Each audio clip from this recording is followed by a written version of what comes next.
Ahora vamos a explicar la parte del pasado reciente. Abrimos con la carta del 10 de aire y la carta del 9 de agua.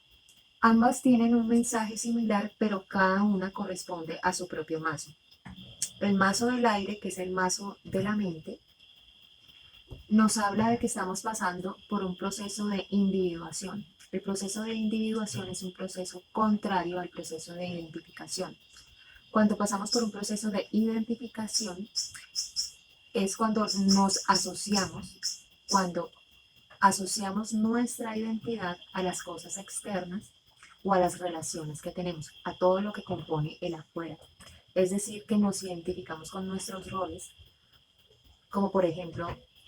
definimos nuestro ser porque somos esposos, porque somos padres, porque somos madres, nos definimos a través de la profesión que tenemos, nos definimos a través de nuestro estatus social. La identificación es cuando dejamos que todo lo que hay en el afuera se asocia a nuestra identidad y por ende nuestra identidad depende de que ese afuera sea estable. Ya cuando hablamos del proceso de individuación, que es el proceso contrario al proceso de identificación, es cuando ya por fin soltamos ese afuera y ya no dejamos que ese afuera nos empiece a definir. Empezamos a desvanecer la máscara de lo que presentamos en público versus lo que presentamos en privado y ya ambas cosas empiezan a ser lo mismo. Ya la cara que tenemos en privado la mostramos también en público porque ya no dependemos de esas máscaras, no dependemos de ese afuera, no dependemos que la afuera nos defina y ya no nos importa la opinión que tengan de nosotros, ya no nos importa lo que piensen de nosotros, ya nos sentimos libres de esa carga de la afuera para poder llegar a una individuación y para llegar a una aceptación de los muchos matices que componen nuestro yo. Y empezamos a abrazar lo que nuestro yo empieza a presentar. Este proceso de individuación parece un proceso fácil y parece un proceso lineal y sin embargo no lo es. Es un proceso de mucho tira y afloje, es un proceso en el que cada situación y cada interacción empieza a ofrecernos la oportunidad para reflejarnos a nosotros mismos en el otro o para reconocernos que somos diferentes a ese otro y empezar a individuarnos, empezar a, a, a definir lo que somos y a cada vez expresarlo más de una manera más genuina. Ya la carta del 9 de agua es el mismo proceso, pero ya en el campo emocional porque hace parte del mazo de las emociones. Entonces, quiere decir que estamos en la capacidad de llegar a una iluminación emocional. La iluminación emocional tampoco es un proceso fácil porque es un proceso que exige que atravesemos nuestras heridas no resueltas, que veamos nuestra sombra, que veamos nuestras necesidades no satisfechas, que atravesemos, digamos, las cicatrices, que volvamos a abrir esas cicatrices, que volvamos a mirar nuestras heridas ya abiertas de nuevo y que las observemos y que las empecemos a trabajar y que las empecemos a soltar. Eso quiere decir que ya cada vez que algo de la afuera nos genera una reacción emocional, esta reacción nos puede llegar como una alerta para poder observarnos y para así decidir si reaccionamos, pero reaccionamos de una manera consciente, para decidir si cedemos a la inconsciencia y reaccionamos como un patrón que siempre hemos tenido, o para decidir si mantenemos una actitud de no reacción y mantenemos una actitud de observación de aquello que nos genera la incomodidad emocional o aquello que nos genera una perturbación emocional. Ambos procesos son procesos muy, muy gratificantes de pasar ya cuando estás al otro lado porque ya encuentras un nuevo ser y te sientes más satisfecho en tu propia piel y al sentirte más satisfecho en tu propia piel empiezas a traer experiencias que se alinean con eso que tú quieres ser y con esa estabilidad que te trae este proceso ya al final. Sin embargo, este es un proceso bastante turbulento, pero es un proceso necesario para poder llegar a lo que queremos ser. Entonces, su relación con la carta de la apertura general, el mandala 37 y con esta carta del mandala 65 y con este cierre, el 2 de tierra,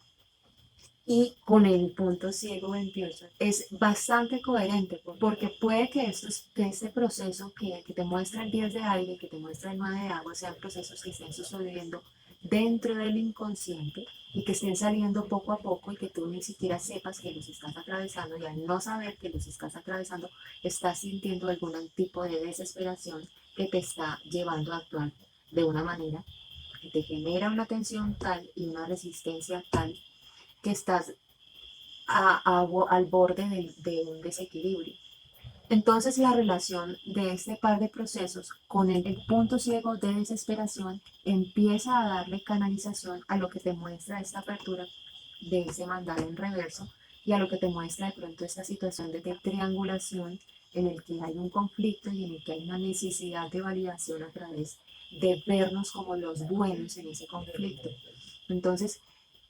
este proceso de remoción, tanto en la mente como en la emoción, que se refleja en tu capacidad de equilibrio en la manifestación dentro de este plano y que se refleja en la situación en la que sientes que estás estancado, te está llevando a un estado de desesperación, y este estado de desesperación te está llevando a tomar decisiones con lo que tienes a la mano, de la manera que sea, como sea, de una manera desesperada. Cuando se está atravesando por un proceso que te genera esta tensión tan alta, debemos ser compasivos con nosotros mismos y debemos entender que es un proceso que debemos atravesar y vernos amorosamente cuando lo estamos atravesando. Y en el momento en que tomemos las decisiones, así nos parezcan erráticas, no las carguemos de culpas y no las carguemos de prejuicios, porque sabemos que por encima de eso estamos pasando por este proceso, y este es un proceso en el que nos estamos deshaciendo de un viejo yo, y deshacerse de un viejo yo duele. Darle bienvenida a un nuevo yo parece agradable, pero también es un terreno movedizo, porque como tú estás tan acostumbrado a reaccionar como reacciona tu viejo yo y ya no resuenas con esa manera de reacción de tu viejo yo, entonces ya no sabes cómo reaccionar ante lo nuevo que te llega, y estás como que sí, como que no, y a veces caes en tus viejas maneras, a veces encuentras nuevas maneras de reaccionar. Entonces es un estado de mucha tensión emocional. Hay que ser compasivos con ese estado emocional y no tratar de huir de esa desesperación, sino separarse y verla como si le estuviera sucediendo a un otro, a ese otro que tú has generado para experimentar la experiencia humana en este plano terrenal, y poder canalizar dentro de tu propia capacidad y dentro de tu propia posibilidad de control la manera de conseguir el cómo liberar esa desesperación. Los ejemplos que pone este tarot son bastante fuertes, porque pone el ejemplo como si existiera alguien hambriento, y el solo hecho de estar hambriento lo hace que acepte la comida podrida que se le ofrece o la comida envenenada que se le ofrece, simplemente la satisfacción a corto plazo que te da esa comida podrida o esa comida envenenada, sacrificando el sufrimiento que te da eso a largo plazo. Entonces este es un ejemplo bastante fuerte de lo que es la desesperación, para que logremos empatizar con un estado de desesperación y para que logremos vernos como si tratáramos de explicarle al hambriento que tiene que saber escoger a qué comida acercarse. Cuando una persona está hambrienta no escoge, simplemente va y se atraganta de todo lo que le ofrecen. Así eso luego después le genere malestar. Entonces, también este punto ciego nos habla de que cuando estamos en un estado de desesperación, eso obedece a un tipo de experiencia en el pasado en la que establecemos relaciones o nos acercamos a experiencias en las cuales el refuerzo positivo que recibimos de esas relaciones o recibimos de esas experiencias es inconsistente, es impredecible, es errático, y esto hace que nos acostumbremos a periodos en los que no recibimos ese refuerzo positivo, y nos acostumbramos a no recibir ese refuerzo positivo porque de pronto, de alguna manera, en otro momento nos va a llegar, y en el momento en que nos llega ese refuerzo positivo lo tomamos como si fuera lo único a lo que nos podemos agarrar, y nos agarramos a eso desesperadamente. Esto se puede reflejar, por ejemplo, en mantener un tipo de relación con algún otro en la cual ese otro no nos está dando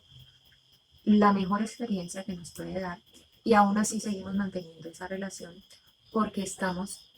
generando patrones de relaciones que sigan reforzando ese patrón de desesperación, es decir, patrones de relaciones que siguen siendo inconsistentes, impredecibles y erráticas. Entonces, es bastante interesante cómo podemos ver que un proceso tan bonito como la iluminación emocional y tan interesante como la individuación hacia nuestro verdadero ser puede acarrear una tensión tal que nos genera un pasito, un límite muy cercano al desequilibrio y a la necesidad de validación de la afuera y nos genera este estado de desesperación. Es por eso que te llega entonces este mandala en el que necesitas que tu energía sea elevada para poder trascender estos estados que te está ofreciendo el pasado reciente que alimenta el presente en el cual te encuentras. Cuando pasamos por un proceso en el que estamos integrando la dualidad, estamos integrando ese viejo ser con el nuevo ser y estamos armonizando lo que somos con lo que mostramos en el exterior. La mejor manera de abordar este proceso es entender que somos individuos en construcción, que no somos individuos que estemos diseñados para quedarnos en una manera de ser y ya disfrutar esa manera de ser y punto. Somos individuos que necesitamos renovarnos constantemente y a veces esa renovación nos llega de una manera fuerte y nos llega de una manera turbulenta porque nuestro ser necesita ser removido y nuestro ser necesita transformarse para poder honrar el mayor potencial de lo que podemos dar como seres humanos. Este tipo de experiencias en las que atravesamos este proceso de individuación y este proceso de iluminación emocional al mismo tiempo en el que mantenemos una vida compleja, en el que mantenemos unos compromisos y unas responsabilidades que nos generan una tensión y una estructura que no fluye con este proceso que estamos atravesando, nos puede llevar a la desesperación. Entonces, ya sabiendo por lo que estamos atravesando, busquemos cómo canalizar, pidamos ayuda, deleguemos, soltemos esa necesidad con asociarnos a un superhumano y a un yo todo lo puedo y busquemos maneras de darle cabida a este proceso que no sea de una manera tan turbulenta. Entonces sigamos con la parte del presente para ver cómo se desenvuelve todo este pasado eh, que se abre con las cartas que acabo de explicar.